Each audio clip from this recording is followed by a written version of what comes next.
At 2:17 in the morning, my phone lit up on the workbench while I had both forearms sunk into the engine bay of a 1998 Chevrolet Camaro.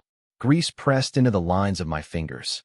The glow from the screen cut a hard slash through the dark of the garage. A message waited for me. I am at Brandon's place. Pick me up by 3 in the morning, or we are finished, Michael. I stared until the light faded. After 22 years of marriage, my wife, Ashley, gave me 43 minutes to crawl. I typed one short answer. I wrote, "We are finished." That shot of pride lasted about 3 seconds.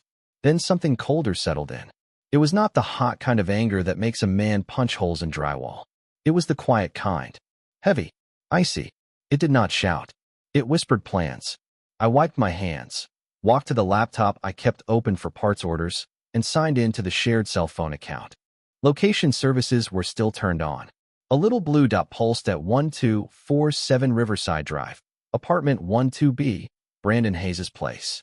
Brandon worked as a personal trainer and called himself a fitness influencer. He loved mirrors and called his flexing motivation.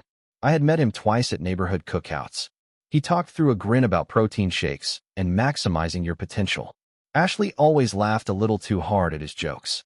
Now I knew why. Ashley never changed her laptop password. It was our wedding anniversary date. I opened her contacts and scrolled to the name I wanted. Emily Parker, Brandon's fiancée. I sat there one beat, then forwarded Ashley's live location and added a simple line. Thought you should know where your man is at 2:30 in the morning. You deserve better. From a friend. I hit send. I closed the laptop. I poured another bourbon and let the garage stay quiet around me. At 3:47 in the morning, the yelling kicked off. I could not make out the words from inside the house, but I did not need the words. The tone said it all. Hi. Frantic. There was a thin edge of panic in Ashley's voice I had never heard. Car doors slammed. Engines barked. Tires squealed across the asphalt. By 4:15, the street went still again. I was brewing coffee when a key turned in the front door. Ashley stumbled in. Mascara ran down her cheeks. Her hair looked wrecked. A suitcase dragged behind her like she had packed it in a rush. Michael, she said. Her voice was thick with tears and, from the smell, wine.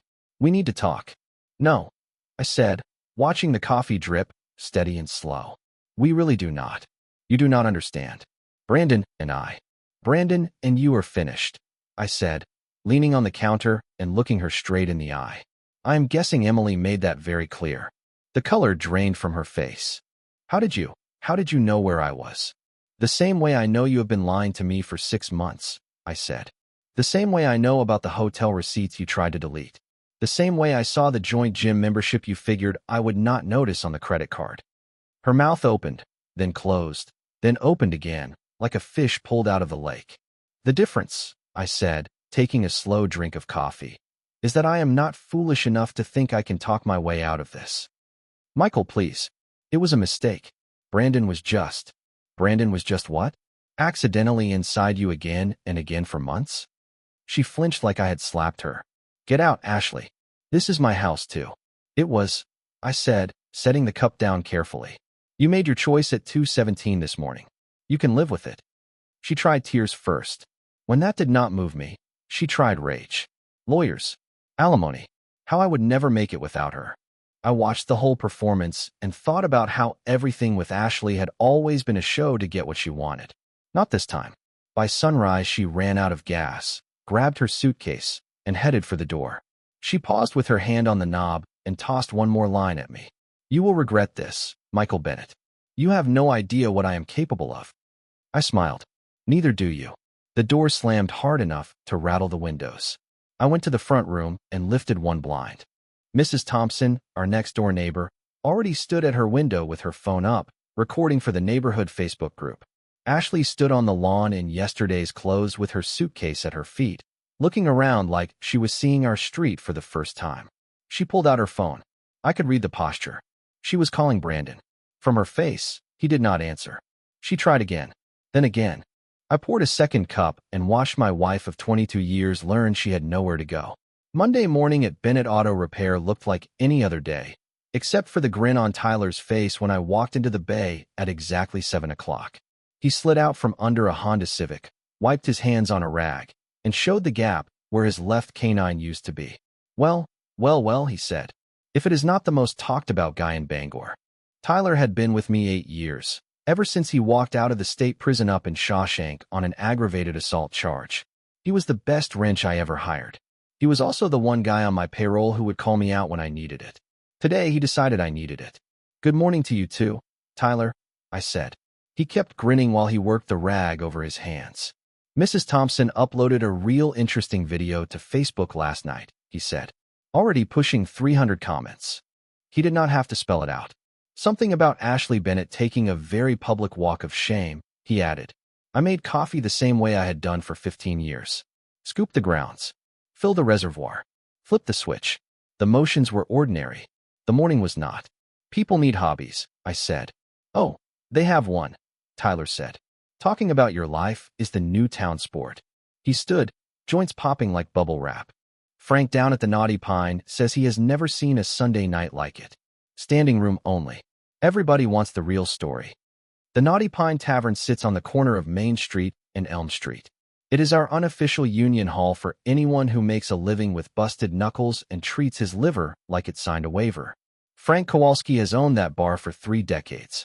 In that time, he has heard every rumor, secret, and half-truth Bangor can cough up. If the Pine is chewing on it, it is already public record. And what version are they passing around? I asked. Depends on who is doing the talking, Tyler said. The church folks say you are a saint for finally drawing a line with that woman. The younger crowd says you are a jerk for embarrassing her where everyone could watch. His grin stretched wider. But everybody agrees on one thing. What is that? Brandon Hayes is as dumb as a sack of hammers for stepping out on his fiancée in a town this small. That same cold satisfaction slid through me. It felt like the moment I sent Emily that location pin. Speaking of Brandon, I said, is his car still in the impound lot? Yes, Tyler said. Tow truck grabbed it Saturday night for unpaid parking tickets.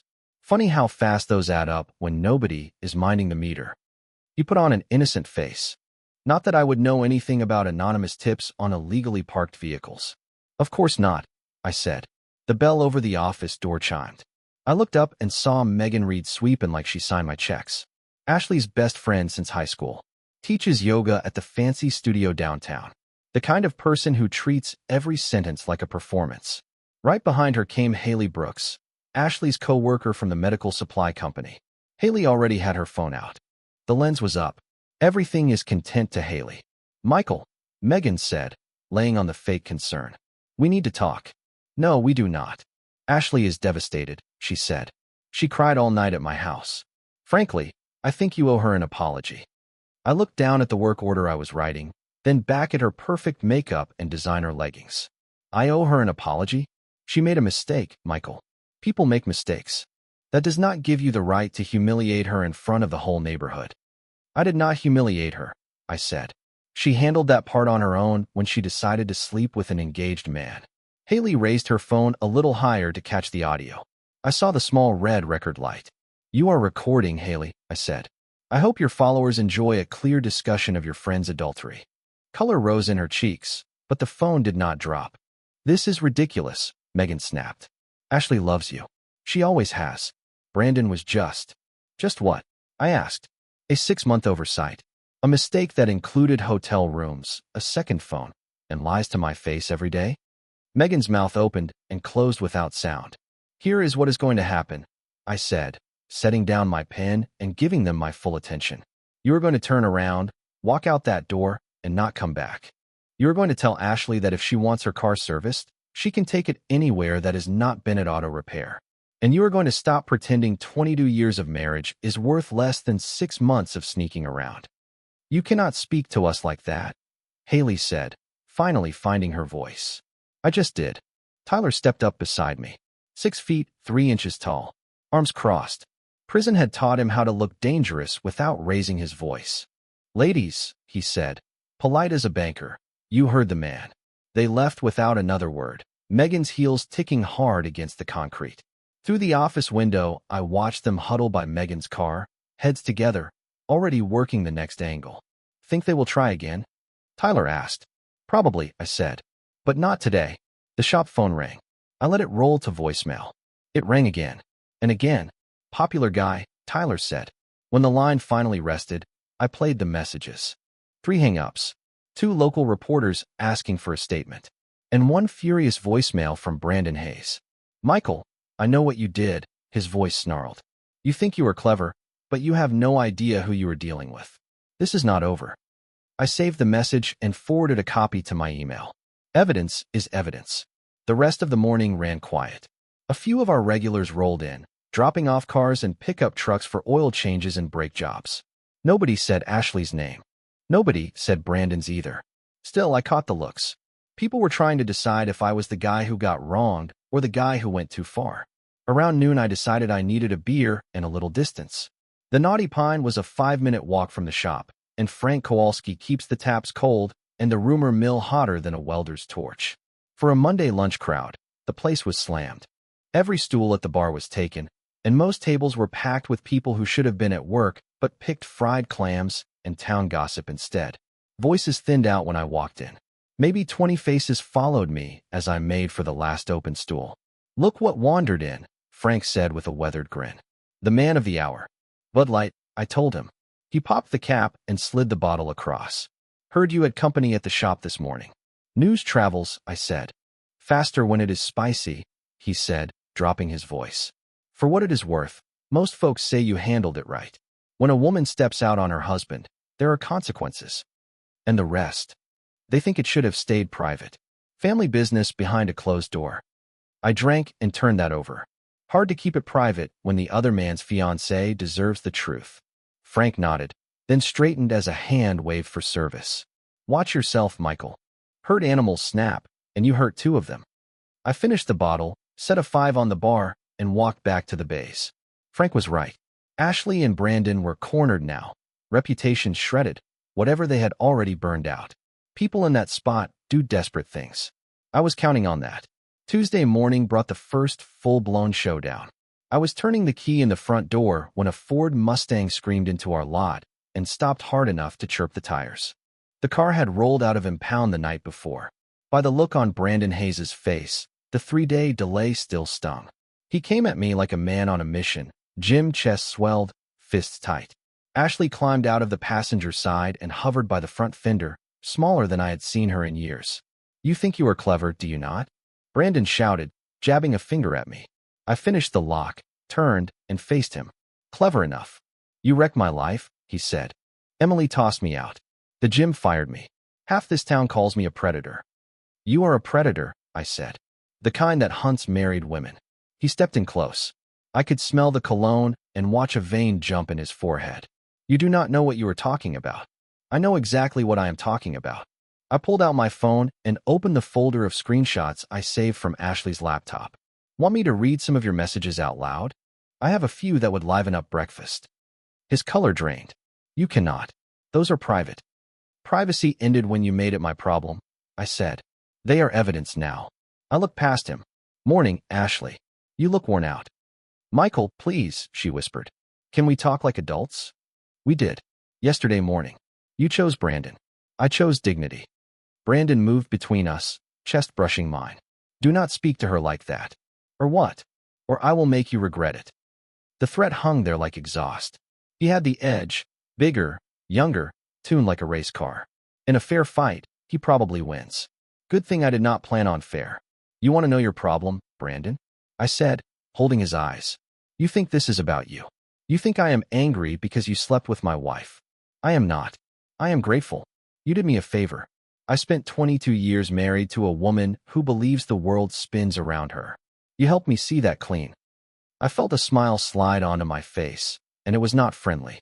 "What you were too slow to figure out is that you were a toy. Shiny. New. Something to keep her busy until she got bored."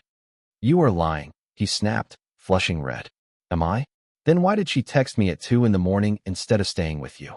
Why did she have nowhere to go when Emily tossed your clothes on the porch?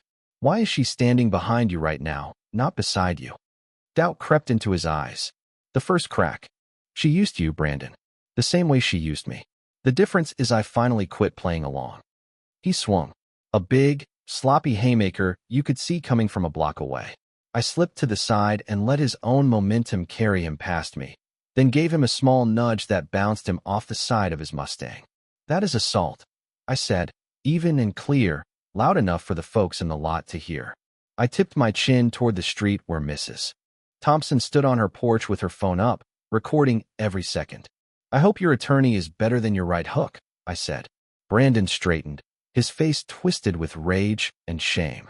"This is not over." "Yes, it is," I told him. I held up my phone so he could see the screen. "I have video of you throwing the first punch, audio of you threatening me, and enough proof of your affair to sink you in court. You want to keep playing?" He looked at the phone, then at me, then back at Ashley. The fight went out of him like air leaking from a punctured tire. "Get in the car," he told her.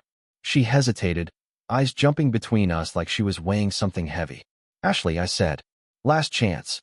You can stop this right now. Apologize. Mean it. Maybe we can find a way through." For a heartbeat, I thought she might pick 22 years of marriage over 6 months of new and shiny. Then Brandon called her name again. She walked to the passenger side of the Mustang without looking back. The car launched in a haze of hot rubber and bruised pride. I was still standing in the lot when Tyler rolled in for his shift. He looked at the black arcs burned into the asphalt. "Looks like I missed the show," he said. "There will be others," I said. That afternoon my phone rang. Officer David, folks call him Dave, Lane. He and I wore the same high school colors before he chose the badge and I chose the wrench. "Michael, we need to talk," he said. "About what?" "About Brandon Hayes filing an assault complaint against you." I let out one short laugh. "He swung first, Dave. I have the video." "I figured," he said, "but I still need a formal statement. Can you come down to the station?" I spent 2 hours at the precinct walking through the morning, step by step, with Dave and his sergeant. They watched Mrs. Thompson's porch video 3 times. They listened to my recorded account. They played the threatening voicemail Brandon left the day before. "Self-defense," the sergeant said at last. Clear as day. "But, Michael, be careful. This kind of thing escalates." "I am not hunting trouble." "Maybe not," he said. "But trouble is hunting you. Brandon has friends in this town. People who think you humiliated him. Your wife has friends too." I thought of Megan Reed and Haley Brooks and their little show at the shop that morning. "What kind of friends?" I asked. "The kind who might bend the truth if it helps their side. Watch your back." I drove home with that warning rattling around in my head. Ashley and Brandon were hurt and cornered. That makes people dangerous in ways that do not involve fists. I was ready for that too. Next morning, I found the big front window at Bennett Auto Repair blasted with spray paint. "Wife beater" in bright red letters big enough for a driver to read from the far lane. Under it, smaller tags, "Cheater" and "Liar." I called the police, filed the report, then spent the morning scraping and washing while half the town crawled by to stare. Mrs. Thompson crossed over with a thermos and her opinion. "That Brandon fellow," she said, head shaking. "No respect for other people's property." "Could have been anyone," I said. "Could have," she allowed, "but it was not. I saw his car just after midnight. Rolled real slow past your shop." "You saw Brandon's car?" "Red Ford Mustang," she said. "Loud exhaust. License plate starts with the letters FIT. Same car that was here yesterday morning." She smiled. "I may be old, Michael, but I am not blind." I called Dave and added her statement. By noon, Brandon sat in a holding cell for vandalism. By evening, he was out on bail and, if I had to guess, planning the next stunt. The war was only just warming up. The neighborhood block party lands on the first Saturday in June every year. Maple Street drags out grills, coolers, and the kind of forced cheer that reminds everyone why they mostly keep to themselves. This year I almost skipped it. A week like mine turns you into a celebrity, and not the kind anyone wants to be. Tyler talked me into going. "If you hide, they will say you are ashamed," he said, tightening a timing belt on a Ford Explorer. "If you show up with your head up, you write the story." So I went. At 2 o'clock in the afternoon sharp, I walked down the block with a case of beer and my best "I do not care" face. The party was running hot. Kids blasting through sprinklers while adults orbited picnic tables piled with potato salad and gossip. Conversations did not stop all at once. The quiet rolled through in a wave as heads turned and elbows nudged. I nodded at the familiar and ignored the stares. I set the beer on the drinks table. "Michael," said Mrs. Peterson from 3 doors down, catching my arm. "How are you holding up, dear?" "Fine, thank you." "Such a hard season," she said. "If you need a home-cooked meal, or just someone to listen, you let me know." I thanked her and moved on. It was the same at every cluster. Polite words, sideways looks, and everybody reading me like a headline. The older women circled me like I was a stray dog that needed a blanket. The men gave awkward shoulder pats and mumbled about standing up for yourself. The younger crowd watched from a distance like they were waiting for fireworks. I was talking with Ben Ramirez about a slipping transmission when Ashley showed up. She came alone, walking down the sidewalk in the yellow sundress I bought for our anniversary 2 years back. Hair perfect, makeup exact, smile bright enough to light the block. For a second, she looked like the woman I married, before late-night ultimatums and double lives. The party went quiet again, a different kind of hush, the kind that comes right before a brawl or a show. Ashley worked the circle like a politician. Hugs for the ladies who used to be her friends. Laughs at jokes that did not deserve them. Pretending nothing had changed. A few people swallowed it. Most did not. I stayed put, drinking my beer and watching. She has always been good at this part. Walk into any room and sell whatever version of herself she needs to sell. Not today. She slid up beside me like a ghost, perfume mixing with charcoal and cut grass. I did not expect to see you here, she said. It is my street too. Of course. I just thought, she waved at the crowd, this might be awkward. Only if you make it awkward. She gave me a real smile, quick and small. Do you remember our first block party? You were so nervous about meeting people. You made me practice small talk for an hour. I remembered. 20 years back, when we were young and sure, before selfish choices and broken promises turned into stories we told ourselves. Things change, I said. They do not have to. She edged closer, voice low. We could fix this, Michael. If we both wanted to. Fix what? Your affair? Your lies? The moment you picked another man over your husband? I chose wrong. I know that now. No. You chose what you wanted. You just do not like the bill. Her smile slipped. Michael, please. People are watching. Let them. That is when Brandon Hayes showed up.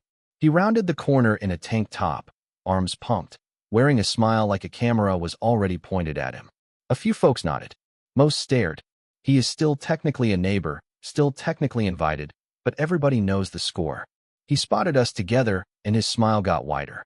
He walked over like he was joining friends. Michael. Ashley. He clapped a hand on my shoulder. Great party, is it not? I looked at his hand, then at his face. You have 5 seconds to move that before I break it. He laughed, but he moved his hand. Come on, man. We are adults. No need for drama. Drama, I said, setting my beer down and turning to face him. Like sleeping with another man's wife. That kind? The talk around us thinned to nothing. This was the scene they had come for. That is between Ashley and me, Brandon said, the grin finally sliding off. It was between you and her, I said. Now it is between you and me. Michael, do not, Ashley whispered. I ignored her. Tell me, Brandon, when you were meeting her at hotels, did you think about the cost? Your fiancé, your job, your name in this town. You do not know what you are talking about. I know exactly what I am talking about. I pulled out my phone and opened the screenshots I took from Ashley's laptop. Want a reading? Here is one from 3 weeks back. I cannot wait to get you alone tonight. Your husband has no idea what he is missing. A few people gasped. A phone tilted up and started recording. That is private, Ashley hissed. It was private, I said. Now it is proof. I scrolled. Here is another. He is such a loser. You deserve someone who appreciates what you bring. Brandon lunged for the phone. I stepped back and kept it out of reach. Want to hear her reply? I asked the circle. Sometimes I cannot stand being in the same house with him. I cannot wait until this is over and we can be together. The street went quiet. Even the kids seemed to feel the weight of it. Mascara tracked down Ashley's cheeks. Michael, stop. Please. Stop what? I asked. Telling the truth. Is this not what you wanted? Everything out where folks can see it? Brandon grabbed for me again, and this time I let him. I let him get a hold of me in front of about 30 neighbors. I let him make the first hard move. Then I caught his wrist, turned it just enough to pull a yelp, and walked him backward into the drinks table. Cans rolled. Ice blew across the grass. Brandon landed on his backside in a puddle of meltwater and shame. Assault, he shouted. You all saw it. Self-defense. Ben Ramirez called from the edge of the crowd. He put hands on him first. Other voices chimed in, saying the same thing. It all happened in front of witnesses, and more than a few were recording. Brandon scrambled up, tank top soaked, pride leaking like a bad gasket. "This is not over," he hissed. "It is," I said. I looked around at the faces, neighbors who had watched my marriage come apart in real time. Everyone here knows the truth now. About both of you. About who you really are. My beer had somehow survived the wreck. I took a long drink. "Enjoy the party," I said, and headed home. Behind me, the noise went off like a firecracker, everybody talking at once. By morning, every detail would be halfway across town. The video would hit Facebook inside the hour and bounce from phone to phone until it reached every screen in Bangor. Ashley and Brandon's reputations were finished. I was not done with them. The charity 5-kilometer race lands on the 4th of July every year. It draws the true runners, the weekend strivers, and the folks who want an excuse to wear loud stars and striped spandex. I had never entered. Running for fun always felt like a waste of good energy. This year was different. This year I had a plan. Brandon had been training since March, stuffing his Instagram with split times, meal prep, and a promise to break 20 minutes. It fit the brand he was trying to rebuild after the block party blowout. Ashley registered too, maybe to stand by her boyfriend, maybe to polish her own image. Either way, they gave me exactly what I needed. I signed up the morning of the race, paid my fee, and pinned a number to an old t-shirt. The start corral boiled with people, about 300 runners stretching, hopping in place, staring at watches, and talking themselves into 3.1 miles of chosen pain. I spotted Brandon up front looking like a catalog model in pro gear. Ashley stood beside him in a matching outfit that probably cost more than some car payments. They looked picture perfect. Matched smiles, bright teeth, magazine posture. Too bad it was about to bend. The horn blew at 8 o'clock in the morning. I settled in and let the pack carry me. I was not chasing a medal. I would be lucky to finish in the back quarter. That was fine. The plan was simple. Be seen, stay close, and stand exactly where I needed to be when it was time. I had spent the week making calls, sending emails, and lining up meetings. All legal, all clean, all set to land with weight. Phase 1 hit at mile 1. Emily Parker, once engaged to Brandon, stood at the water table with a manila envelope and a rested look that said she had slept like a baby. She had been easy to work with once I laid the steps out. "Michael," she called as I came up. "Good to see you." Brandon was maybe 50 yards ahead, close enough to hear when she raised her voice. Brandon Hayes." He slowed, turned, and saw his ex-fiancée smiling like ice. "Emily, what are you?" "I wanted to thank you," she said loud enough to carry over the runners, "for helping me dodge a bullet." She lifted the envelope. "My attorney says these photographs and text messages are more than enough to prove adultery. I will take the house, the car, and half your business." Brandon's face went white. "What photographs?" "The ones your girlfriend sent you," she said. "The ones you were foolish enough to save in your cloud storage. The ones I downloaded before you changed your passwords." Ashley stopped dead in the middle of the course, and the stream of runners split around her. "That is impossible," she whispered. "Shared Apple identification." I called out, helpful as a mile marker. People forget the basics when they are busy sneaking around. Plenty of ears were within range. Other runners, volunteers pouring water, photographers hunting action shots, and the local news crew live streaming the race. Exactly the audience I had planned for. Brandon snatched for the envelope, but Emily stepped back out of reach. "Assault," she said, calm as a bailiff. "In front of witnesses. Again. You really do not learn, do you?" "This is harassment." Ashley found her voice. "You cannot just." "Cannot just what?" Emily asked. "Share evidence of a crime?" Adultery is still on the books in the state of Maine, even if no one bothers to charge it anymore. She tucked the manila under her arm. "And civil court?" "Civil court eats this up." Brandon looked around like there might be a hidden exit in the crowd. "You are all insane," he said. "This is crazy." "What is crazy?" I said, taking out my phone. "Is believing you can wreck people's lives and skate forever." I opened my voice recorder and hit play. Brandon's voice came through clear from a call the night before. "I told you she is loaded," he said to whoever was on the other end. "The divorce settlement should be huge. We just need to be patient. Let her take her husband for everything he has got. Then we will be set." The blood drained out of Ashley's face. "You recorded us?"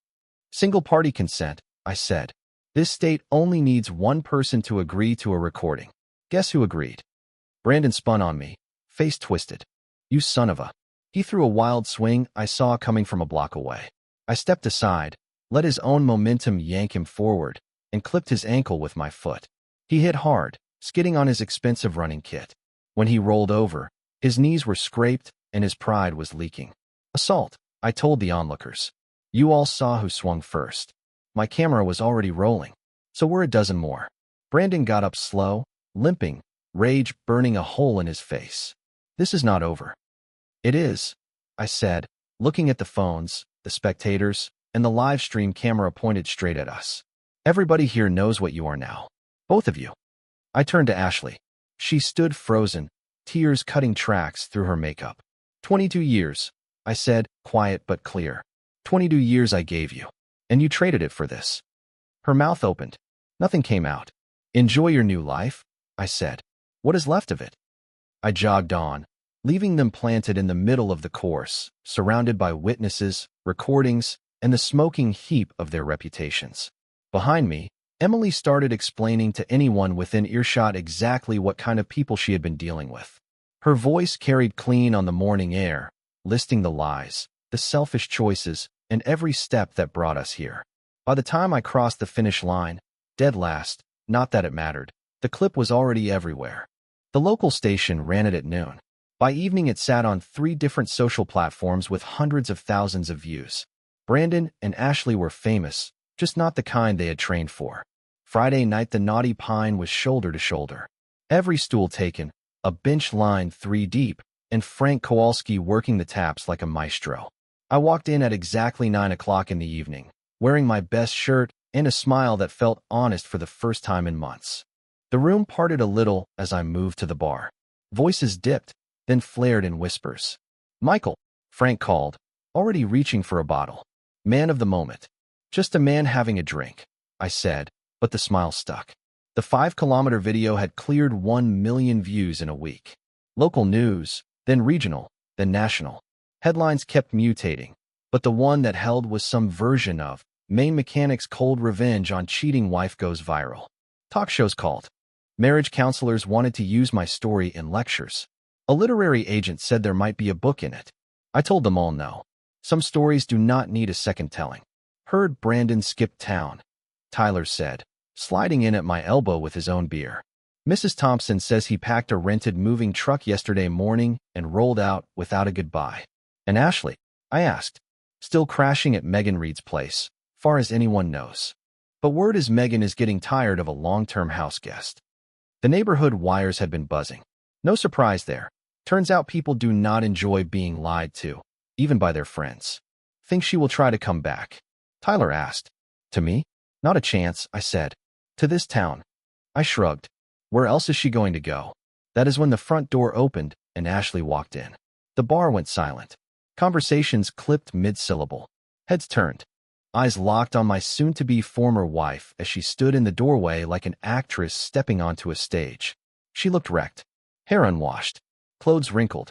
Face pale and hollow. The polished, camera-ready woman I married was gone. In her place stood someone who had not slept right in a week. She spotted me and came straight over, cutting through the stares and the whispers. Michael, she said, barely above a breath. We need to talk. No, I said. Please. 5 minutes. That is all I am asking. I studied her for a long second. The woman who shared my bed for 22 years, who promised love and honor when we were too young to understand the weight of those words. She looked spent, like someone who finally ran out of moves. 5 minutes, I said. We took a corner table away from the bar. I could still feel every eye in the room follow us.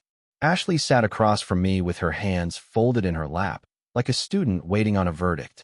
I am sorry, she said. For which part? I asked. The affair? The lies? The late-night ultimatum? Or just getting caught? All of it. Everything, she said. I was selfish and foolish. I threw away the best thing in my life for somebody who did not even care about me. I let the words sit there. Brandon never loved me, she said, voice breaking. You were right. He used me. He was waiting on the divorce money, so he could take half of everything. I was a meal ticket. I know, I said. I knew from the start. Men like Brandon do not chase married women for love.